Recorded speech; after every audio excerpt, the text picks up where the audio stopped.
السلام عليكم، ازيكم حبايبنا؟ عاملين ايه؟ يا رب تكونوا بخير. كل سنة وانتم طيبين. النهاردة اول رجب. حبيت بس اعيد عليكم بمناسبة الشهر الكريم دوت. النهاردة هنعمل وصفة بسيطة وسهلة وحاجة من غير تكلفة كبيرة. النهاردة كانوا بيسألوني الناس يعني ايه الطرق اللي ممكن نعملها بالبتنجان عشان تخفف عنينا، يعني التكاليف بتاعة الاكل، ايه البتنجان بس من غير زيت. فطبعا انا بعمل الوصفه ديت، طلعت تحفه جدا جدا. قلت لازم اقولها لكم. مش كل حاجه احنا نجيب بتنجان نقول مسقعه او نقول بتنجان مقلي بالزيت. طبعا عارفين دلوقتي الزيت بقى غالي ومكلف، فاحنا حبينا في الوصفه دي نوفر شويه ونعمل طرق برضو بتنجان، وحاجه مغذيه وحاجه كويسه جدا جدا جدا لاولادنا. فيها قيمة غذائية عالية جدا جدا. برضو بدون تكلفة وبدون برضو زيت وكوليسترول، يعني برضو احنا بنحاول نخفف من الحاجات ديت. النهاردة بإذن الله طريقة بتنجان مختلفة خالص، هتعجبكم بإذن الله، وحاجة كده خفيفة وسهلة.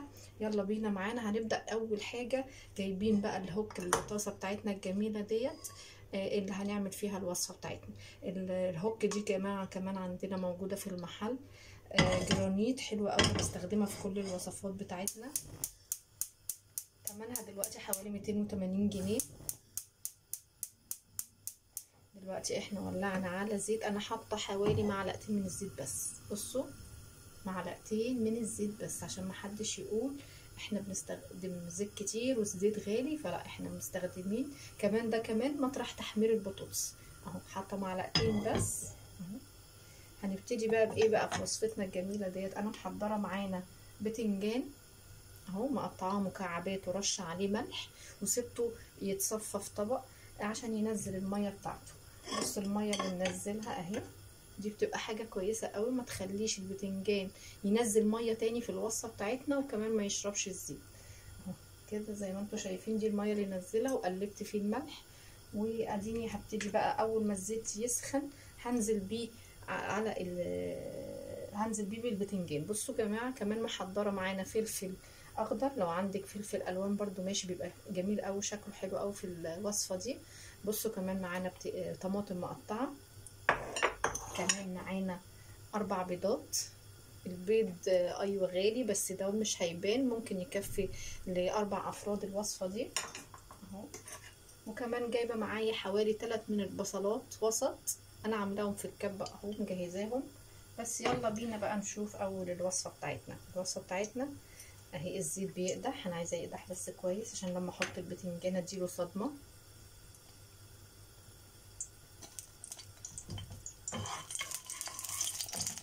هحاول الفتره الجايه برضو اختار لكم الوصفات اللي ما تبقاش مكلفه، اللي عايزه تقضي وقت يعني، او تقضي وقتها يعني بحاجه بسيطه ومش مكلفه.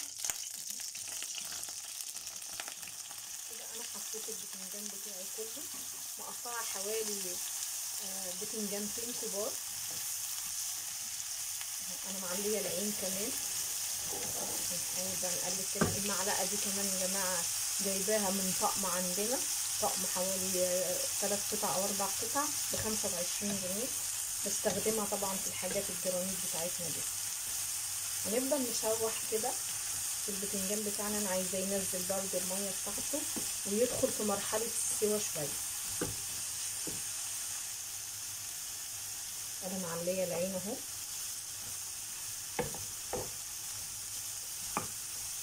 هفضل اقلبه كده شويه على النار، وهوريكم الدرجه اللي احنا هنوصل لها عشان نكمل بقيه الوصفه. بصوا بقى، رجعت لكم بعد ما تشوح خالص وبقى عامل زي السفنج كده. بصوا عامل ازاي، بصوا بقت طريه كده، ما تخليهاش تتهري، انا عايزاها زي ما هي كده اهو. اتشوحت وخدت شويه في السوا اهو، مش للاخر، بس المهم تبقى زي القطنيه كده او السفنجيه كده، تتك عليها تلاقيها طريه، يبقى خلاص كده خدت المرحله بتاعتها في التشويح اهو. هنفضيه بقى في طبق كده عشان نكمل الوصفه بتاعتنا اهو. في نفس بقى الطاسه دي معانا هنضيف البصل.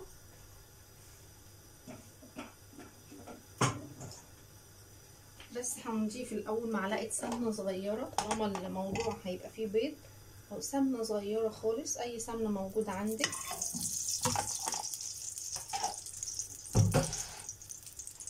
اهي انا حطيت دلوقتي ضفت السمنه. هنضيف اول حاجه بقى معانا البصل. كميه البصل اللي احنا عاملينها 3 بصلات متوسطين هضيفها اهو.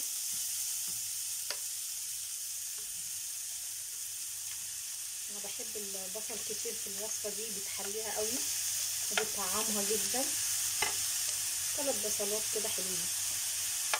ده طاسه كبه، حابه تقطعيهم برده مفيش مشكله، او تبشرين بالمبشره برده مفيش مشكله. انا حطيت اهو كل كميه البصل اللي معانا.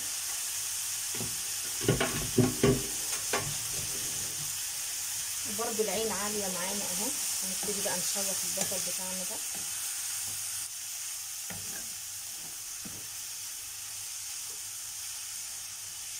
عايزاه يدبل بقى خالص. هنحط ملح وفلفل للبصل. احنا طبعا كنا رشين ملح في البتنجان، فما تحطيش كتير، حطي يعني رشه ملح كده معلقه لغايه برضو ما تبقي تشوفي الحرق بتاعه عامل ايه. وهنحط حبه فلفل اسمر.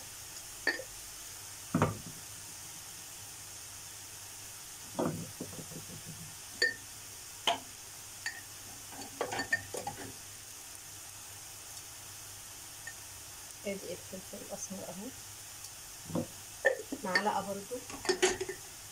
وهنبتدي بقى نقلب البصل بتاعنا ده اهو كده. انا عايزاه يتشوح خالص.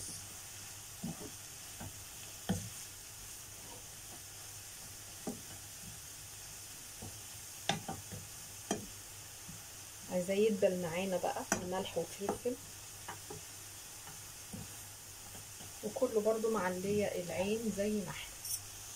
تيجي كده اوضح لكم بالكاميرا اهو. البصل دلوقتي هو بيدخل بقى في المرحله اللي هي بتاعه السوا. يتشوح كده تحمير تحمير.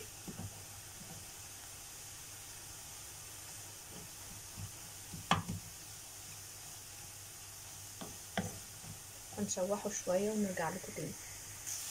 بصوا كده خلاص اتدبل معانا خالص البصل اهو. بصوا اتدبل خالص كده. هنحطه بقى كده على جنب شويه في نفس الطاسه برضو او الهوك بتاعتنا الجميله دي اهو. حطيناه كده على جنب. هناخد برضو الفلفل بقى الاخضر نديله تشويحه.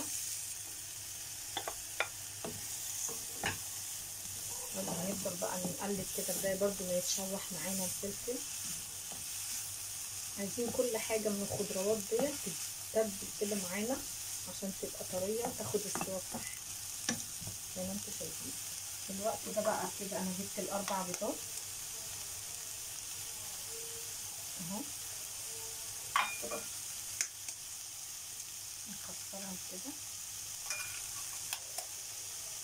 عقبال معانا ما الفلفل يتسبك.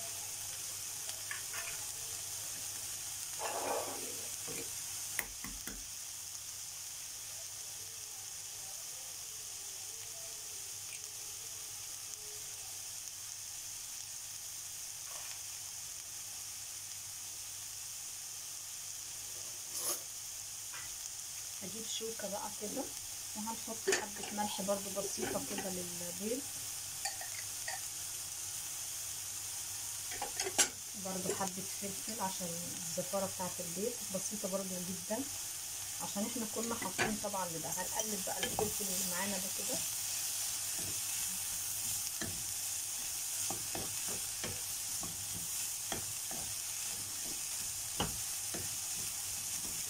زي ما انتوا شايفين. وبعدين نقلب بقى البيض بتاعنا.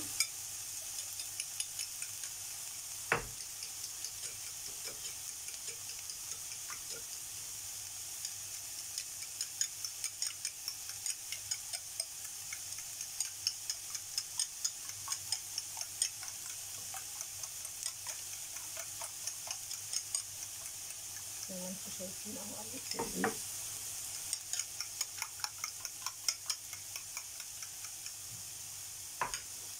نقلب الفلفل برضو ما ننساهوش. داخل برضو في السوا بتاعه التشويح كده، الريحه جميله جدا وهتعجبكم. بصوا الفلفل كمان داخل اهوت على التسويه. مجهزين بقى معانا كمان الطماطم المقطعه دي، وهنشوف بقى باقي الطريقه بتاعتنا.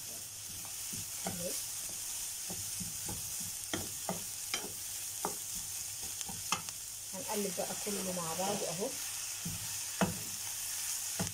عشان كله ياخد من الريحه والتتبيله الجميله بتاعته اهي. بصوا عايزه اقول لكم الريحه تحفه تحفه.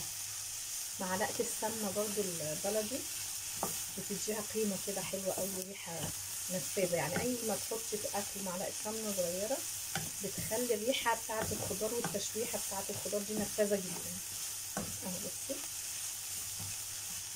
نبتدي بقى كله يتبل اهو مع بعض. بصوا هنحط بقى الطماطم بتاعتنا كله برضو يا جماعه العين عاليه اهو. انا عايزه كل حاجه تنزل ميتها تتشرب اهو. بصوا الشكل بتاعها جميل ازاي. هتاخد سوا طبعا الطماطم شويه.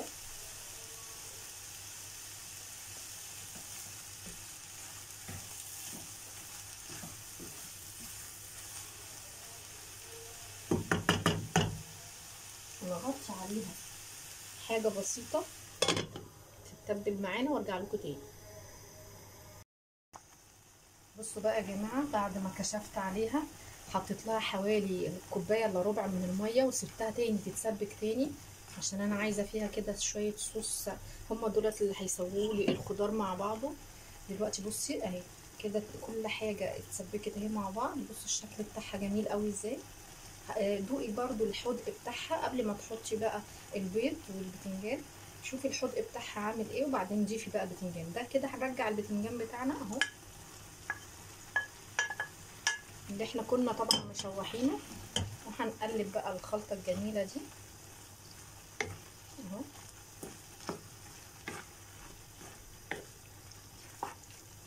بصوا شكلها عامل ازاي، حلوه جدا. هحاول بقى برضو كده بعد ما قلبنا وشوفنا الطعم بتاعنا. انا ضفت طبعا شويه ملح لما دقته. ما تنسيش تحطي الكوبايه بتاعه او كوبايه الا ربع بتاعه الميه دي عشان تسوي الخضار ويبقى فيه صوص كده حلو تحبوه او تغمسوه يعني، بيبقى جميل جدا. هغطي عليها كمان شويه 5 دقايق بس وهكشف بقى ونحط البيض. بصوا بقى يا جماعه بعد 5 دقايق او اقل كمان كده التقليبه بقى الاخيره دي، وهنبتدي بقى نوطي العين خالص كده بقى خلاص اهو. هنوطي بقى العين بتاعتنا خالص. بصوا هي اتشربت الميه بتاعتها، فانا هضطر ان انا احط شويه ميه. كان عندي ميه مغليين هضيفها. هحط كمان شويه ميه كده. الاكله دي بتبقى حلوه لما يبقى فيها الصوص بتاعها اهو. بصوا زي ما احنا بقى كده هنعمل ايه. هي خلاص كله استوى يا جماعه وغطينا العين خلاص. هبتدي بقى احط البيض بتاعنا اهو. ما تقلبيش كتير عشان انا مش عايزه البتنجان احنا حطيناه في اخر مرحله عشان ما يتهريش مننا. عايزين نغمسه كده ويبقى كل قطعه بقطعه. بصوا ادي البيض اهو هحطه بقى على الوش مش هقلب. يعتبر دي زي طريقه الشكشوكه. حطينا بقى البيض كله كده اهو كده. انا عايزه البيض يبقى كله على الوش بتاع الشكشوكه الجميله دي البتنجان دي اهو. عندك بقى جبنه موتزاريلا انا لسه ما وصلتليش، كنت طالباها ولسه ما وصلتليش. هتحطي برضو حبه كده تحطيهم على الوش وتبتدي بقى ايه تغطي تاني كده لغايه ما البيض اللي على الوش ده يستوي مع البتنجان مع الوصفه الجميله بتاعتنا ديت. ونرجع لكم تاني بقى نشوف شكلها بعد ما خلص. بصوا بقى رجعنا بقى كده تاني هنشوف بقى الوصفه بتاعتنا الجميله دي. بصوا بقت شكلها عامل ازاي يا جماعه. حطينا البيض على الوش، ويا سلام بقى لو كمان طفينا بقى كده، يا سلام بقى لو كان في كمان جبنه موتزاريلا بقى على الوش، كانت بقت وصفه ملهاش حل. حابه ادوق كده بالشوكه نشوف بقى الطعم الجميل من جوه كده. بصوا انا عايزه بقى البتنجان ادوقه مع البيض، وجبه غذائيه متكامله حلوه جدا، هتعجبكم ان شاء الله.